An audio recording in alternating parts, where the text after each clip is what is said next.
these land management departments have tried to keep Native people off their lands through these settler colonial laws about land management and fishing and what is best for the environment. And it's often pushing Native people away from their traditions and lifeways. That weapon of mass destruction, when they've taken out the mountains, they've taken out the water supplies, they've changed all of the freshwater systems under those lakes. And so that's kind of why I say, it is a weapon of mass destruction. Native people didn't just lay down and die in California, they actively fought back. And then also actively went underground with ceremonies and traditions that are passed down towards generations to people like me now. We've been fighting back against settler colonialism for a very long time. Welcome to Challenging Colonialism, a podcast dedicated to amplifying the voices of Indigenous California. An important note from the start, the producers are two white male educator academics, and these are not our stories. This podcast will center Native voices, and our intention is to highlight the significant work being done by Indigenous communities to challenge ongoing colonialism and to broadcast information about the resistance and resilience of Indigenous California in the past, the present, and the future. A final note before we begin, this podcast may contain graphic descriptions of slavery, genocide, and sexual violence. You are listening to the second part of a four-part series, Weapons of Mass Destruction, Dams and Colonization. Welcome to Part 2, A History of Resistance. Ayuki Hutkich, Imkaka. Hello, how are you? My name's Imkaka. My Karuk name's Imkaka. My surname is Ronald Raymond Reed Sr. I'm a Karuk tribal member. The dam removal process is necessary, but it doesn't stop there. And it doesn't stop with we start managing the forest properly neither. But we have to start allowing the people to understand what was actually erased by America. Indigenous science is here to stay. We're not supposed to be here. We're supposed to be extinct. But our world ideology allows us to exist in the most adverse conditions because this is the first time we've been in these positions.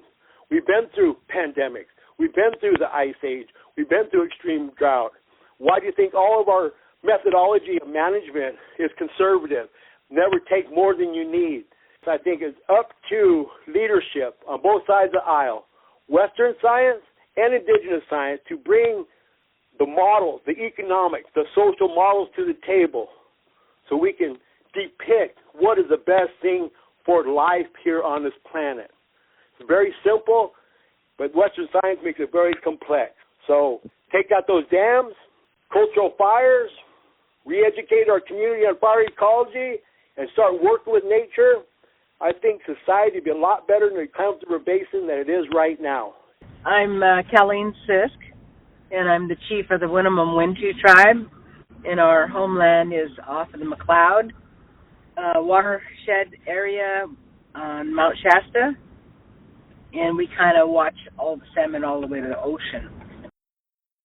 There is a movement in the world right now about Indigenous knowledge and allowing the Indigenous knowledge step up from the academic knowledge and start assisting, because I'm not a fish biologist, but you know what, my dad and everybody grew up on the river. That we have hundreds of years of how that was, how that it should be, how the fish move, stories of how fish get to one place to another, how they relate to the river. And when they go there, everything is better. The water is better, the trees are better, the soil is better, the birds are better. And for us, they're a keystone animal that rivers have to have. And if people could realize that we're not just talking about water for salmon, but these salmon actually clean the riverbeds. I mean, they dig nests that go down like 1.5 feet, and they turn those rocks over. And when they turn those rocks over, the river gets clean. The water systems between the groundwater and the river, the surface water, can work. If it gets plugged up, I mean, you got to think of your drain. When it gets plugged up, it just don't function. That's what happens to rivers without salmon. And I don't think enough people realize that we're not just talking about salmon to eat. We're talking about salmon for good water, clean water, drinkable water.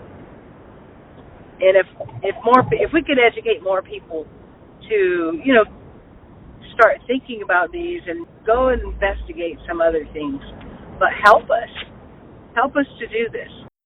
My people lived there. My dad lived there. My grandma and everybody, all my relatives lived on that river that was going to be flooded. And so for us, it is like ground zero. They've wiped us out. They've taken everything that we had, lost everything. And for us, nothing was replaced. And I think some people can identify with that who are still waiting for FEMA to do something to assist, and so that weapon of mass destruction is more than just people issues, but it is issues of nature.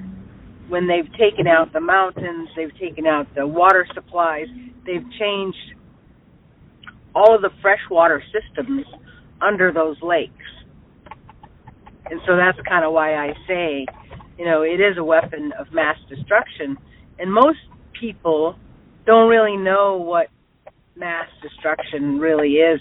The thing that I see the most, when the water recedes and you see that all the clear cutting that happened for the way of the dam, which, now they find is like maybe not have been the best idea to do, but they clear cut huge groves of oak trees as well as, the conifers.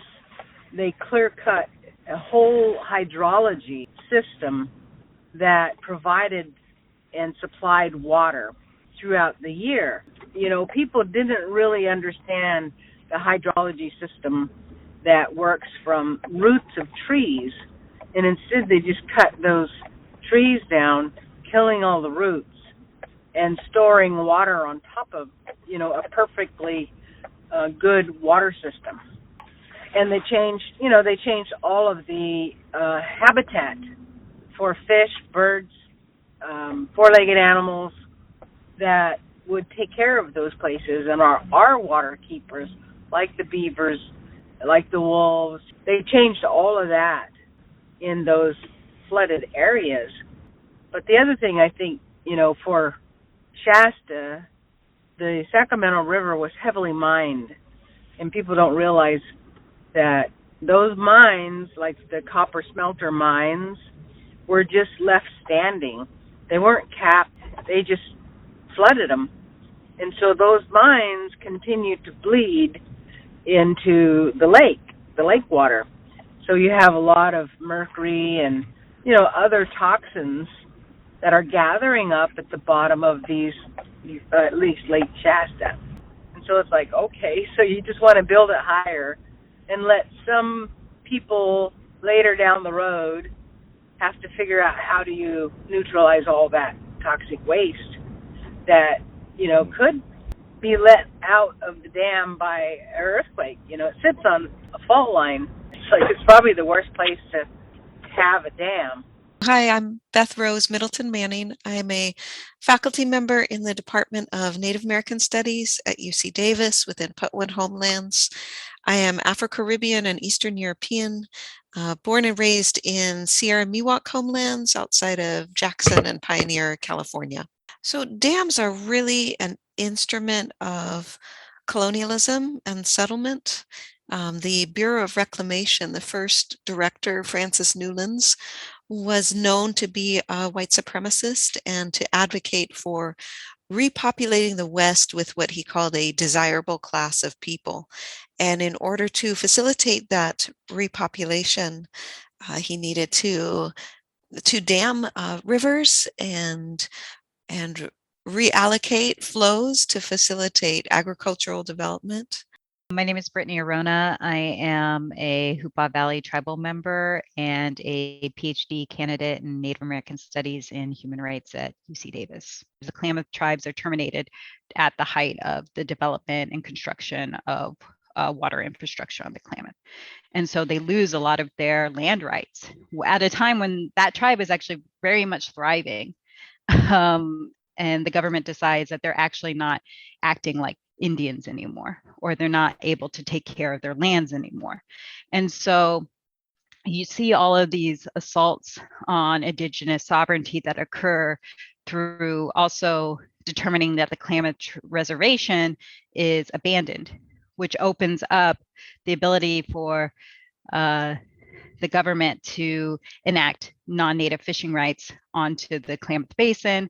So in 1902, with the passage of the Federal Reclamation Project, you get the construction of these dams between the early 1900s into the 1960s. But the Klamath River dams changed the way in which salmon interact with the water, the ways in which Native people can interact with the water, both the Klamath tribes up in the upper basin and then lower basin tribes such as the Hoopa, Karuk, and Shasta peoples. So dams cut off salmon runs. These dams were also constructed for hydroelectric and diversion purposes, but they've really gone past their living point. My name is Craig Tucker. I'm a natural resources policy consultant to the Karuk tribe, and I help coordinate the tribe's efforts to remove the lower 4 dams on the Klamath River. So PG&E owns a project called the Potter Valley Project. It's one big dam, one small dam with a diversion. The project was built to divert water from the Eel to the Russian. And in so doing, the water goes through a powerhouse. It is an old project. The powerhouse it's another one where the power project doesn't really make economic sense anymore. So PG&E announced plans that it was going to orphan the project, which means, hey, if anybody else wants it, step right up.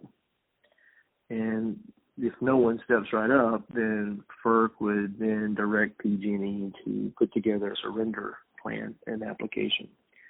And surrender, you don't really know what you're going to get out of that, right? It doesn't necessarily mean removing all the dams and putting everything the way you found it. It could mean that, but you just don't know until you go through the process. So Russian River interests are really hooked on the water. So they've been getting this significant diversion of 60,000 acre feet or more of water from the Eel to the Russian. And of course, the Russian has a lot of water users, both municipal water users as well as agricultural water users. So Humboldt County, Mendocino County, Sonoma Water Agency, Cal Trout, and the Round Valley Indian Tribe came up with a plan to build a partnership, we call it the Two Basin Partnership, to try and take over that project. And in taking it over, we would remove the biggest dam. We would make changes to the point of diversion to be fish friendly and still move water from the Eel to the Russian in the winter when there's an abundance of water in the Eel. So we've been working on that, but we've struggled to raise the kind of capital you need. We think it costs about $18 million to do all studies necessary to put together a license application, and then we would have to figure out a entity to actually take the project and manage it into perpetuity.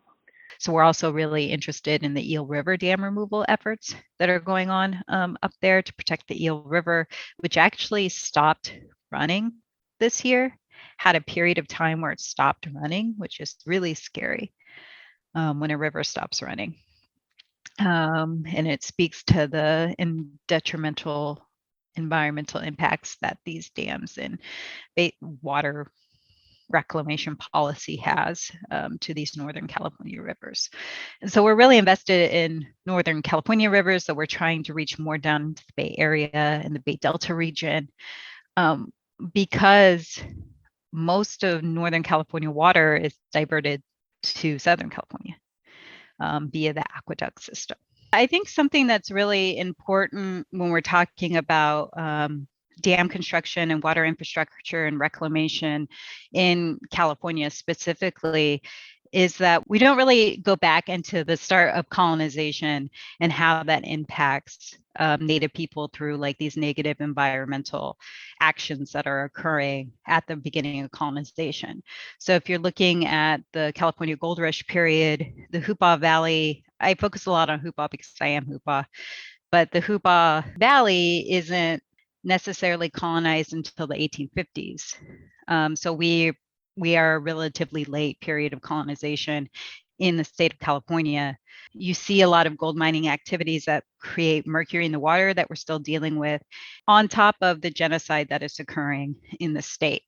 The first legislature passes this law that reproves the genocide and indentured servitude of Indian people through militias. So you're seeing just incredible acts of violence, not just only through like these laws and policies that are enacted in the first California legislature at the beginning of statehood, but also through the physical violence that Native people are enduring at the height of the period during and after the California Gold Rush. So the American period. So it's an incredibly violent time for Native people. But during this first legislature, this is also when they're beginning to talk about water development in the state. So it's not just about gold during this period, it's also about building California as an agricultural place. So I say all of that because I think it's really important to understand that the basis of land dispossession in California starts very, very early. But Native people are continuously fighting back against that, whether that means they're up in northwestern California, they're fighting back against these militias. Native people didn't just lay down and die in California, they actively fought back, and then also actively went underground with ceremonies and traditions that are passed down towards generations to people like me now. But in 2002, there is a devastating fish kill on the Klamath River basin, and it kills upwards to 80,000 mature Chinook coho salmon. And so mature salmon are very big. You could see them. They've lived for a very long time. Salmon are really amazing species. Like every salmon that is in a river is connected to that river very strongly. They go back to the rivers that they spawn from. So we, as Hoopa, Yurok, and Karuk peoples, maintain very strong ties to those salmon. We see them as relatives. Like their importance is in that we take care of them and they take care of us. So at the very core of it, taking care of our lands and waters is essential to being Hoopa, Yurok, and Karuk people. Like we have to do it. Like even if I wasn't an academic, I think I would still be doing this type of work because it really matters to me. But in 2002, there's this salmon die-off, and it happens actually during the Yurok World Renewal ceremonies, which is especially devastating. So the World Renewal ceremonies, each tribe puts on their own ceremonies, and we believe in doing that, we're remaking the world, not only for us, but for everybody else. So remaking the world and providing all the things that we all need to survive. And so when that happens during the Yurok ceremonies, it's especially devastating for tribes because it's a time of renewal and ceremonial importance. And so almost immediately after the fish kill occurs, and it occurs for a variety of reasons. In 2001, there was a drought and there wasn't enough water to go around. And initially the United States government and the Department of the Interior decided to send the water to coho and Chinook salmon on the lower Klamath. And then there's a period of civil disobedience from farmers and white community members up on the Klamath Falls, and they destroy some irrigation dikes and start doing these protests. And then the Department of the Interior changes their mind, sends water up into the Klamath, the upper Klamath, for irrigation. And then that's when the fish kill occurs. And it's really devastating. I was a teenager when it occurred, but it's really devastating to remember when that happened, because the whole community came together and mourned it. It's like seeing your relatives on the side of the road. It's awful. But this really starts a concentrated effort to remove these dams on the upper basin. So the dams subject for removal are J.C. Boyle, Copco 1, Copco 2, and Iron Gate.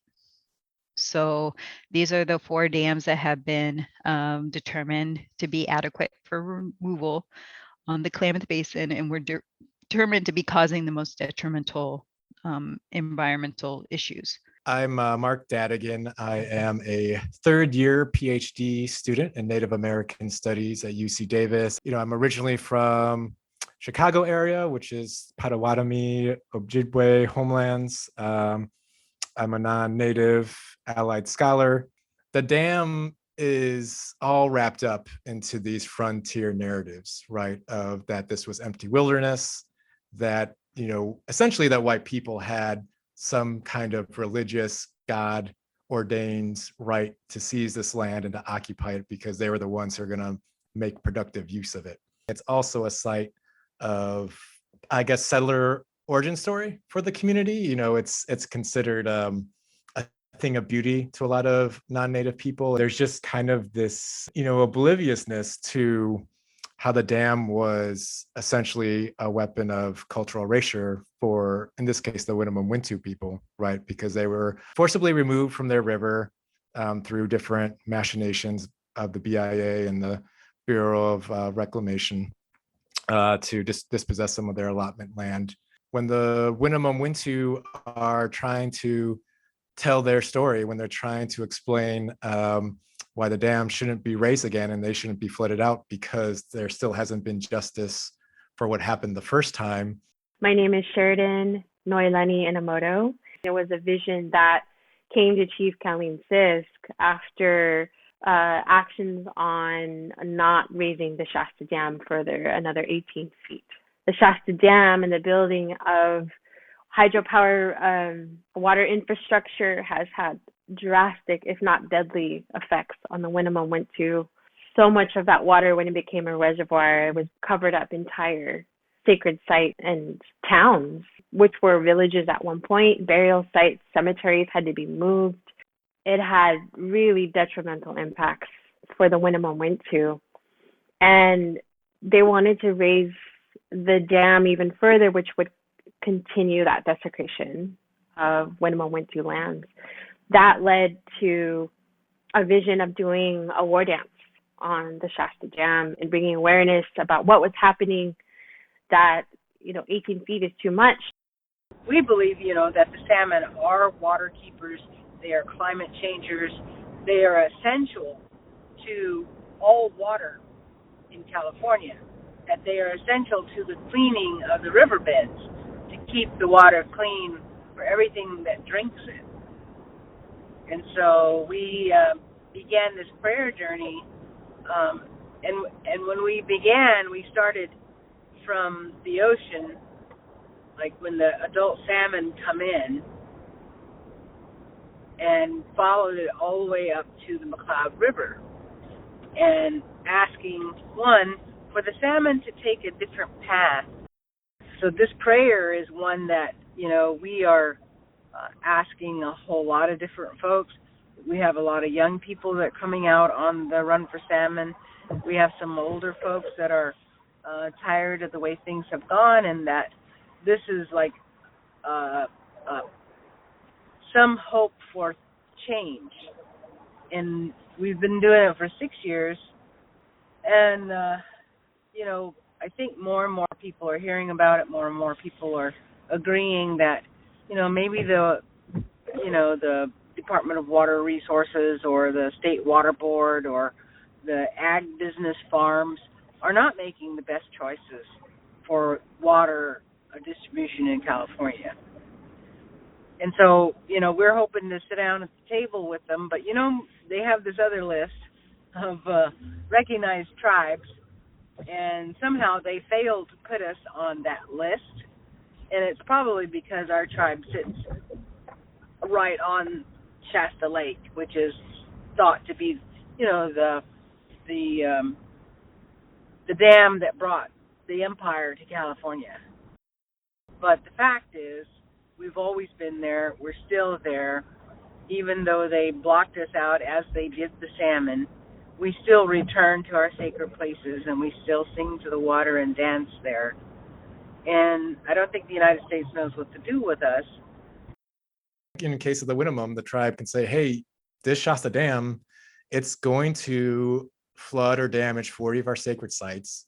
It's essentially going to end our Bahlas Chonas, our coming of age ceremony for young women, which is the ceremony that, you shouldn't need Western science to confirm this, but Western science confirms, these ceremonies, reduce suicide rates, they improve community health in all these ways. They're just important ceremonies for weaving the fabric of the tribe together. They're part of the recovery from genocide, right? They're an important part of recovery from genocide. And the tribe can say this project is going to curtail or end these ceremonies. And the agencies can just say, well, sorry, we still going to do it anyway.